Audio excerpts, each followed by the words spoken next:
Hello friends, welcome to your channel exam point. कैसे हो आप सभी फ्रेंड्स। आज हम लोग मगध राज्य का उत्कर्ष कैसे हुआ इस पर आज हम लोग चर्चा करेंगे फ्रेंड्स, जहां से आपके एग्ज़ाम में हमेशा क्वेश्चन पूछे जाते हैं। आइए चलते हैं हम लोग।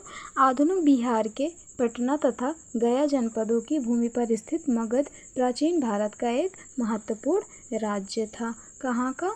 आधुनिक बिहार के पटना तथा गया जनपदों की भूमि पर स्थित था। मगध का प्रथम राजवंश कौन था? हर्यक वंश था। कौन सा था? हर्यक वंश था। इस वंश का संस्थापक कौन था? बिंबिसार था।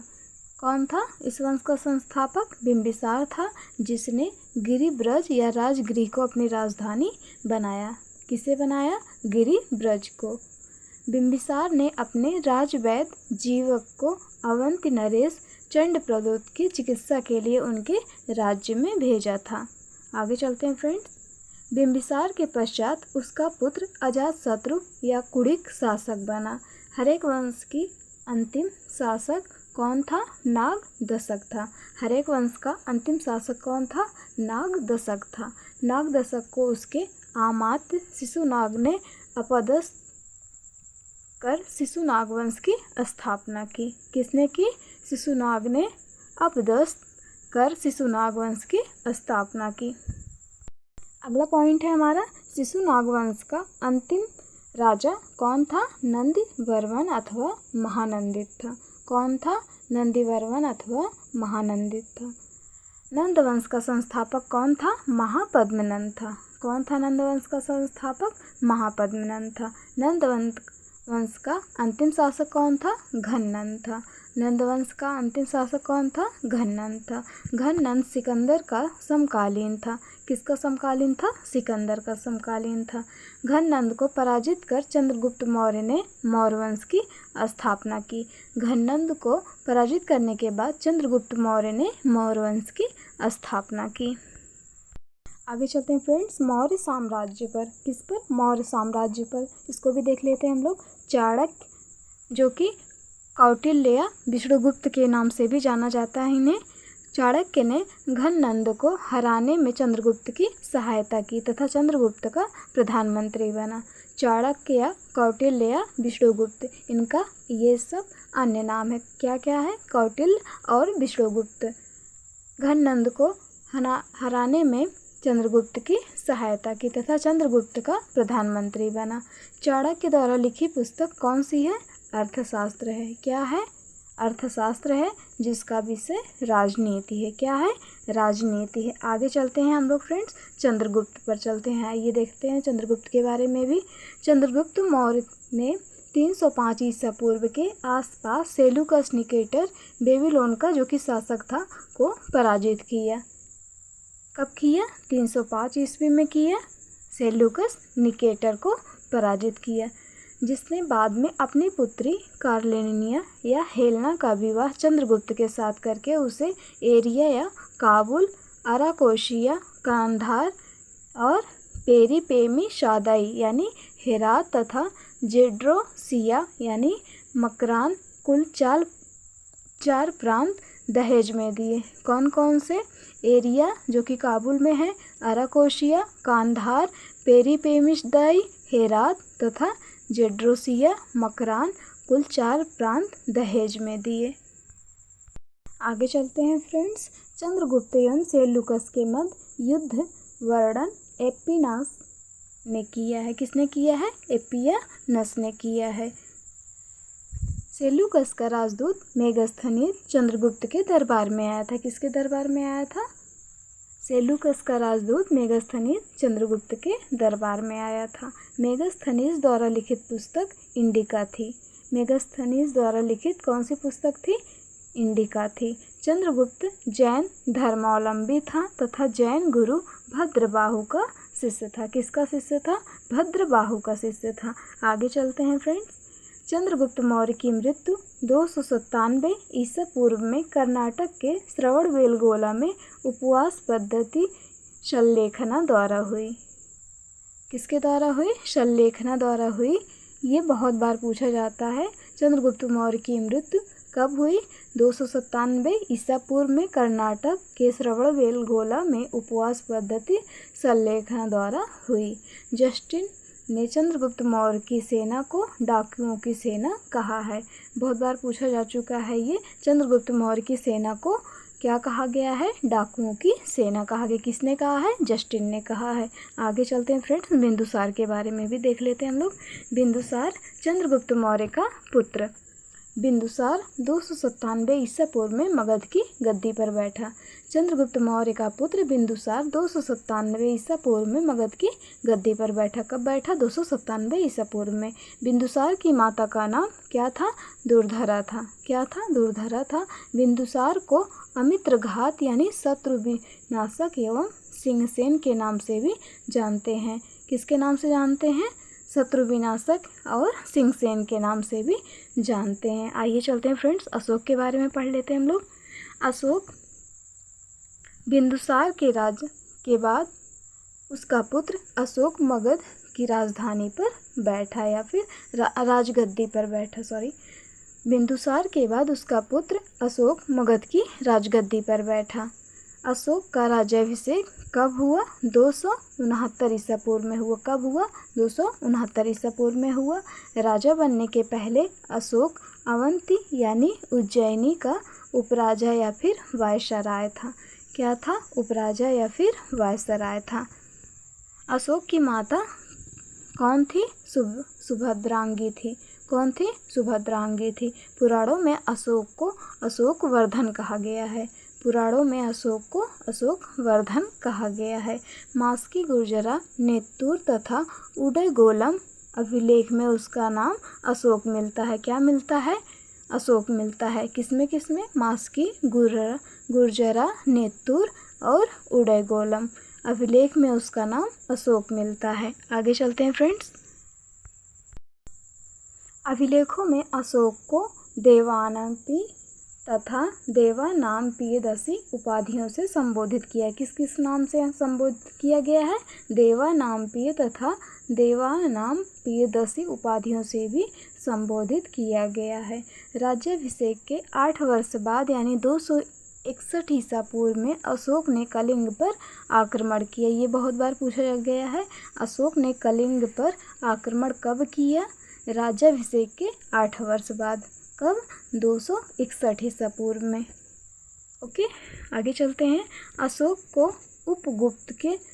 उपगुप्त ने बौद्ध धर्म में दीक्षित किया था। किसने? उपगुप्त ने बौद्ध धर्म में दीक्षित किया था। अशोक ने आजीवक संप्रदाय के अनुयायियों को रहने के लिए बराबर की पहाड़ियों में 4 गुफाएं बनवाई थी, जिसका नाम लोमस ऋषि, कर्णचोपार, सुदामा तथा विश्व झोपड़ी था। अशोक ने आजीवक संप्रदाय के अनुयायियों को रहने के लिए बराबर की पहाड़ियों में 4 गुफाएं बनवाई थी, जिसका नाम लोमस ऋषि, कर्णचोपार, सुदामा तथा विश्व झोपड़ी था। अशोक के अभिलेखों को 3 भागों में विभक्त किया जाता है। कितने भागों में विभक्त किया जाता है? 3 भागों में। शिलालेख, स्तंभलेख और गुहालेख। कितने भागों में बांटा गया है? 3 भागों में बांटा गया है। कौन कौन से? शिलालेख, स्तंभलेख और गुहालेख। आगे चलते हैं फ्रेंड्स। अशोक के शिलालेख की खोज 1750 ईस्वी में टेफेंथलर ने की थी। किसने की थी? टेफेंथलर ने की थी। ठीक, आगे चलते हैं फ्रेंड्स। कौशाम्बी अभिलेख को रानी का अभिलेख कहा जाता है। कौशाम्बी अभिलेख को रानी का अभिलेख कहा जाता है। आगे चलते हैं। रुमनदेही स्तंभ लेख सबसे छोटा है। बहुत बार पूछा गया है। सबसे छोटा अभिलेख रुमनदेही अभिलेख सबसे छोटा है।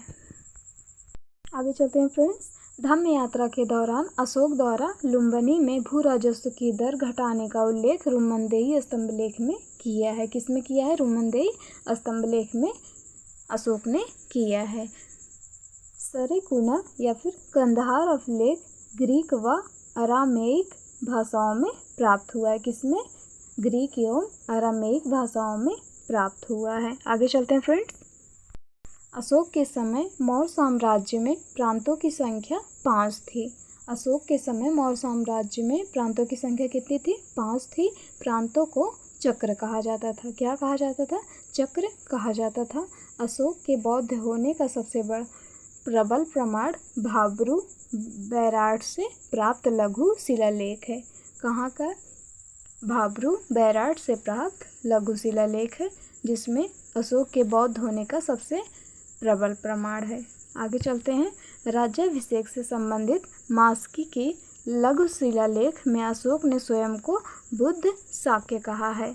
क्या कहा है? बुद्ध शाक्य कहा है। किसमें? लघु शिलालेख में अशोक ने स्वयं को बुद्ध शाक्य कहा है। सौगौरा ताम्राभिलेख तथा महास्थानाभिलेख में अकाल के समय राज्य द्वारा अनाज वितरण का उल्लेख है। अगला पॉइंट देखते हैं हम लोग। मेगास्थनीज के अनुसार नगर का प्रशासक 6 समितियों में विभाजित था। कितने समितियों में? 6 समितियों में विभाजित था। प्रत्येक समिति में 5 सदस्य होते हैं। कितने? 5 सदस्य होते थे। एग्रोनोमोई मार्ग निर्माण अधिकारी था। एग्रोनोमोई मार्ग निर्माण अधिकारी था। अर्थशास्त्र में गुप्तचर को गूढ़ पुरुष कहा गया है। अर्थशास्त्र में गुप्तचर को गूढ़ पुरुष कहा गया है। क्या कहा गया है? गूढ़ पुरुष कहा गया है। भ्रमणशील गुप्तचरों को संचरा तथा एक जगह रहने वाले गुप्तचरों को संस्था कहा जाता था। क्या कहा जाता था? संस्था कहा जाता था। आगे चलते हैं फ्रेंड्स। न्यायालय यहाँ 2 प्रकार के थे। कौन कौन से? धर्म अस्थायी यानी दीवानी, दूसरा कंटक शोधन या फिर फौजदारी जिसे आप कहते हैं। कौन कौन से थे? धर्म अस्थायी, दीवानी, कंटक शोधन, फौजदारी। अगला पॉइंट देखते हैं। सरकारी भूमि सीता कहलाती थी। सरकारी यानी जो गवर्नमेंट भूमि थी वो आपकी सीता कहलाती थी। बिना वर्षा के उपजाऊ भूमि अदेव मातृक कहलाती थी। बिना वर्षा के उपजाऊ भूमि को अदेव मातृक कहा जाता था। राजकीय भूमि की व्यवस्था करने वाला प्रधान अधिकारी सीता अध्यक्ष था। क्या था? राजकीय भूमि की व्यवस्था करने वाला प्रधान अधिकारी सीता अध्यक्ष था। आगे चलते हैं। राजूक युक्त प्रादेशिक धम्म महामात्र त्रयाध्यक्ष और वज्रभूमिक मौर्य काल के प्रमुख प्रशासनिक पदाधिकारी थे। क्या? वज्रभूमिक मौर्य काल के पदाधिकारी थे। कौन कौन थे? राजूक युक्त प्रादेशिक धम्म महामात्र त्रयाध्यक्ष और ब्रजभूमिक मौर्य काल के प्रमुख प्रशासनिक पदाधिकारी थे। शासन की सुविधा के लिए केंद्रीय प्रशासन अनेक विभागों में बटा हुआ था। शासन की सुविधा के लिए केंद्रीय प्रशासन अनेक विभागों में बटा हुआ था, जिसे क्या कहा गया? तीर्थ कहा गया। क्या? तीर्थ कहा गया। अर्थशास्त्र में 18 तीर्थ और 26 अध्यक्षों का उल्लेख मिलता है। अर्थशास्त्र में 18 तीर्थ तथा 26 अध्यक्षों का उल्लेख मिलता है। मेगास्थनीज ने भारतीय समाज को 7 वर्गों में विभाजित किया है। कितने वर्गों में? 7 वर्गों में। किसने? मेगास्थनीज ने भारतीय समाज को 7 वर्गों में विभाजित किया है। सैनिक, निरीक्षक, दार्शनिक, अहीर, किसान, कारीगर एवं सभासद। क्या? सभासद। कौन कौन है? सैनिक, निरीक्षक, दार्शनिक, अहीर, किसान, कारीगर एवं सभासद। ये सभी आपके भारतीय समाज को 7 वर्गों में विभाजित किए। किसने किया है? मेगास्थनीज ने किया है। आइए चलते हैं फ्रेंड्स अर्थशास्त्र में वर्णित प्रमुख तीर्थ और उसके अध्यक्ष के बारे में। एक तरफ है तीर्थ और दूसरी तरफ आपके प्रमुख अध्यक्ष। पुरोहित धर्म एवं दान विभाग का प्रधान होता था। युवराज राजा का पुत्र यानी राजपुत्र। सेनापति सैन्य विभाग का प्रधान। सेनापति कौन होता था? सैन्य विभाग का प्रधान। समाहर्ता आय का संग्रहकर्ता। सन्निधाता राजकीय कोष का अध्यक्ष। सन्निधाता राजकीय कोष का अध्यक्ष। लक्षणाध्यक्ष मुद्रा जारी करता। मुद्रा जारी करना। आकाराध्यक्ष खानों का अध्यक्ष। क्या है? खानों का अध्यक्ष। प्रदेष्टा फौजदारी न्यायालय का न्यायाधीश। फौजदारी न्यायालय का न्यायाधीश यानी कमिश्नर। आगे चलते हैं। पांड्याध्यक्ष ये आपके वाणिज्य विभाग का अध्यक्ष होता था। सीताध्यक्ष राजकीय कृषि विभाग का अध्यक्ष। व्यवहारिक धर्मस्थीय न्यायालय का न्यायाधीश। कर्मांतिक उद्योग एवं कारखानों का अध्यक्ष। दंडपाल पुलिस अधिकारी। विविता अध्यक्ष, ये आपके चारागाह प्रमुख होता था। अंतपाल सीमावर्ती दुर्गों का रक्षक। सूनाध्यक्ष बूचड़खाना का प्रमुख। गणिका अध्यक्ष वेश्याओं का प्रमुख होता था। आगे चलते हैं फ्रेंड्स। मौर्य वंश का अंतिम शासक कौन था? बृहद्रथ था। कौन था? बृहद्रथ था। बहुत बार पूछा गया है मौर्य वंश का अंतिम शासक कौन था? बृहद्रथ था। बृहद्रथ की हत्या उसके सेनापति पुष्यमित्र शुंग ने 184 ईसा पूर्व में करके शुंग वंश की स्थापना की। किसकी स्थापना की? शुंग वंश की स्थापना की। फ्रेंड्स, आज हम लोगों ने मगध का उत्कर्ष कैसे हुआ इसके बारे में पढ़े। कल हम लोग शुंग वंश के बारे में पढ़ेंगे। तो वीडियो अगर आपको पसंद आई हो तो लाइक और शेयर ज़रूर करें, और आपको हमारी आज की क्लास कैसी लगी कमेंट बॉक्स में ज़रूर बताएं। Thank you.